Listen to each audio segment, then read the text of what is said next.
Shopping போகலான்னு இருக்கோம். Amount கொடுமா. போன மாதம் தான் ரெடி போயிட்டு வந்தீங்க, அதுக்குள்ள ரெடி மறுபடியும் ஷாப்பிங்க. நீ மட்டும் மாதம் மாதம் போகிற, எல்லாம் ஹேர் ஸ்டைல் பண்ணிக்கிற, பியூட்டி பார்லர் போய்க்கிற, ஃபேஷியல் பண்ணிக்கிற. அப்போ நாங்கள் மட்டும் பண்ண மாட்டோமா? குடும்ப காசு. அந்த காலத்தில் ஏமா வாயை கொஞ்சம் மூடுமா. அந்த காலத்தில் இந்த காலத்தில் எந்த காலத்துலையும் வேணாம். நீ காசை மட்டும் கூட நாங்கள் போயிட்டு வரோம். இந்த மாதம் உங்கள் அப்பா ஃபாரின்லேருந்து பணம் அனுப்பிட்டாருன்னு தெரிஞ்சுக்கிட்டு வந்து ஷாப்பிங் போனால் அது பண்ண காசு கேட்குறீங்களா? தலையெடுத்து என்ன பண்ணுறது? உங்களுக்குன்னு தனியாக அவர் வேற கொடுக்க சொன்னார். போங்க, அங்கே வச்சிருக்கேன். ஆளுக்கு 10,000 எடுத்துகிட்டு போய் என்னமோ வாங்கி தொடங்க. போங்க. என்னது ஆளுக்கு 10,000? போ, பத்தவே பத்தாது. எடு செருப்ப நாயா. அவன் ஆளுக்கு 100 ரூபாய் கொடுக்கறதே பெரிய விஷயம். உங்களுக்கு ஆளுக்கு 10,000 கொடுத்தது ஓவரு. போய் இஷ்டம் தான் வாங்க, கஷ்டமா இருக்கிறது கட்டிட்டு கிடங்க. அடியே அம்மா கொடுக்கறத வாங்கிட்டு வழியாமா, அடுத்த மாதம் பார்த்துக்கலாம்.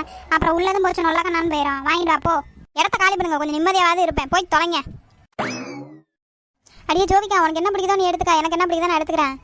சரிடி அடிச்சு, நான் பிடிச்சா எடுத்துக்கிறேன். எனக்கு வேணாம். நம்ம ஒன்றும் வாங்க வேணாம். சும்மா பின்னாடியே போயிட்டு இதெல்லாம் நல்லா இருக்கும் அதெல்லாம் பார்த்துட்டு இவன் எப்படி நல்லதாக தான் வாங்குவா. நம்ம சஜஷன் கொடுப்போம், நம்மளுக்கு பிடிச்சதா இதில் வாங்க சொல்லிட்டு நம்ம அதிலேருந்து எடுத்து போட்டுக்க வேண்டியதான். நம்ம காசை பத்திரமா வச்சுக்குவோம். என்ன ஜோதிகா, நீ எதுவும் எடுக்கல?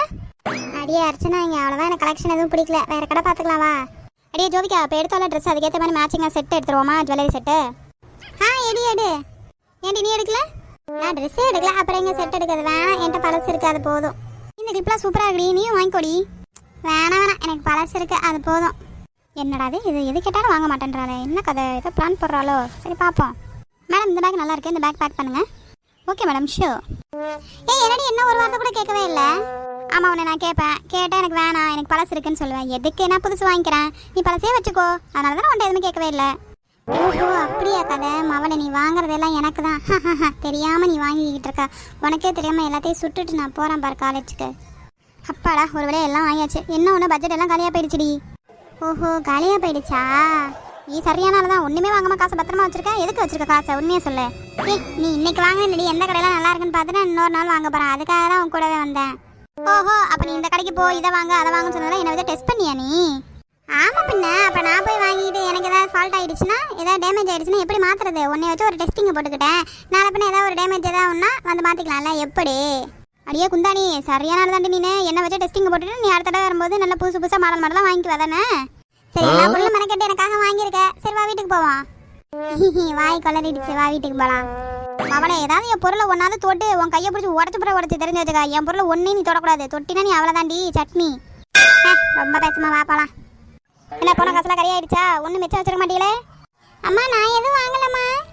சரி நீ சமத்தான பிள்ளை, விவரமான பிள்ளை. அந்த பெருசு நிற்கிது பாரு, எல்லாத்தையும் மொத்தமாக கடையில் ஏறி இறங்கி வாங்கிட்டு வந்துருப்பாளே ஒன்று விடாம. ஆமாம், நான் அப்பயும் சொன்னேன் கொஞ்சம் காசு வச்சிரு, அம்மா கேட்கோ, எதுக்காக நம்ம வச்சுக்கலான்னு. கேட்கவே இல்லைம்மா. அது இஷ்டத்துக்கு தான் அவள் பண்ணுவா. நம்ம சொன்னது என்னைக்கு அவள் கேட்டிருக்கா? போங்க, சாப்பாடு செஞ்சு வச்சிருக்கேன், போய் கொட்டிக்கோங்க. காலையில் போனீங்க, இந்த நைட் ஆயிடுச்சு.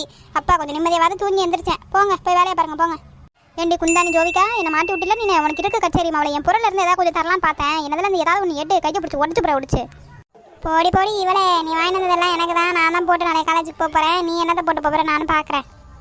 அம்மா அம்மா, இன்னைக்கு காலகட்டத்தில் நீ அடுப்பில் வேலை செய்ய விட மாட்டியா? சும்மா கூப்பிட்டு கிடக்குறேன். என்னடி இன்னைக்கு பார்த்து என்ன சீக்கிரமாக கிளம்பி நிற்கிறேன்? எங்கே போகிற? அம்மா அந்த ட்ரெஸ் எப்படிமா இருக்கு? நல்லா இருக்கா? ஏய் சூப்பராக இருக்குடி. ஆமாம், நேற்று தான் நீ எதுவுமே வாங்கவே இல்லையே, இன்னைக்கு நல்லா புதுசாக போட்டுட்டு இருக்கா. ஏது உனக்கு? அம்மா அக்கா வாங்கினால அது எல்லாமே நான் தான் போட்டுக்கிட்டேன். அவகிட்ட சொல்லாத, நான் அதுங்களே காலேஜ் கிளம்பி ஓடிடுறேன். கொழுப்பு தாண்டி உனக்கு. காசையும் நீ வச்சுக்குவா, அவள் வாங்கின புதுசையும் நீ போட்டுட்டு போனேன்னா என்னடி அர்த்தம்? அது மவளை தான் உனக்கு கடைசியாக இருக்கணும். இனிமேல் அவள் வாங்கினதான் நீ போட்டால் அடி தொலைச்சதான் உனக்கு காசு கொடுத்தரல. சரிம்மா சரிம்மா, அந்த ஒரு தடவை தாம்மா. எப்படியாவது அக்கா பிள்ளைய சமாளிச்சிரு. நான் அதுங்களே நான் போயிடுறேன் காலேஜுக்கு. சரியா? சரி சரி, சீக்கிரமாக கிளம்பி போ. அவன் எந்திரிச்சு வரவங்களே என்னன்னா மல்லு கட்டி தெரிவிக்க. என்னால் அதை தீர்த்து வைக்கவே முடியாது. ஏம்மா நான் வாங்கி வச்சிருந்த ஒரு பொருளையும் காணாமா? எல்லாம் ஓப்பன் ஆகி கிடக்கு, எல்லாம் பிரிச்சு கிடக்கு. நீ என்ன எடுத்து பார்க்குறேன், எல்லாம் பிரிச்சு போட்டியா நீ? நான் இல்லடி, உன் தங்கச்சிக்காரி தாண்டி போறேன்னு சொல்லிட்டு போட்டா. அவள் காலேஜ் போயிருக்கா, போட்டு வந்து உன்ட்ட எல்லாத்தையும் பத்திரமா கொடுத்துருவா. என்ன ஒன்று வேணும்? அவள் சரியானதாம்மா. இப்போதான் எனக்கு தெரியுது. அவள் வந்து கடையில் வந்துட்டு இதை வாங்க அதை வாங்கன்னு சொல்லிட்டு மாதிரி என் இஷ்டத்துக்கு வாங்க விடல. அவள் இஷ்டத்துக்கு தான் வாங்க விட்டா. அவள் காசை பத்திரமா வச்சுக்கிட்டு இப்போ தான் தெரியுது அந்த நாய் போட்டு போகிறதுக்கு தான் என்னை வாங்க சொல்லியிருக்கான். இருக்கட்டு வரட்டும், இன்னைக்கு அவள் செத்துட்டா எங்ககிட்ட. சரி விடு, உன் தங்கச்சிக்காரி தானே இப்போ போட்டா என்ன? அவன் மட்டும் அவள் காசை பத்திரமா வச்சுக்கிறா, என்னோட மட்டும் வாங்கிக்கிட்டு இப்போ அவளே போட்டு போவாளா? அதெல்லாம் முடியாது. எப்படியோ போய் தொலைங்க, நிம்மதியாவது இருக்க உரியலாம். என்ன எப்போ பாரு உங்ககிட்ட மல்லு கட்டிகிட்டே என் உயிர் புறாணம் போகுது. இன்னைக்கு அவள் போட்டா நாளைக்கு நீ போட்டுக்க, நாளைக்கு அவள் புதுசாக தான் வாங்கினா நீ எடுத்து போட்டுங்க. அவ்வளோதான் ப்ராப்ளம் சால்வ்டு. சும்மா அதுக்கு போயிட்டு 2 பேர் சண்டை போட்டு இருப்பீங்களா? வீடு நாளை பின்னா எப்படியும் அவள் புதுசு ஒன்று வாங்குவா. அதை எடுத்து நான் நைஸாக மறைச்சி வச்சுட்டு உனக்கு நான் தரேன், நீ அதை புதுசாக போட்டுக்க. இப்படி சொல்லிட்டு நான் நாளை பின்னா புதுசு வாங்கினா என்கிட்ட சொல்லாமல் இருக்கக்கூடாது, சொல்லணும் சரியா? சரி சரி சொல்கிறேன். இப்போ கிளம்பி போ, மணியாச்சு காலேஜுக்கு.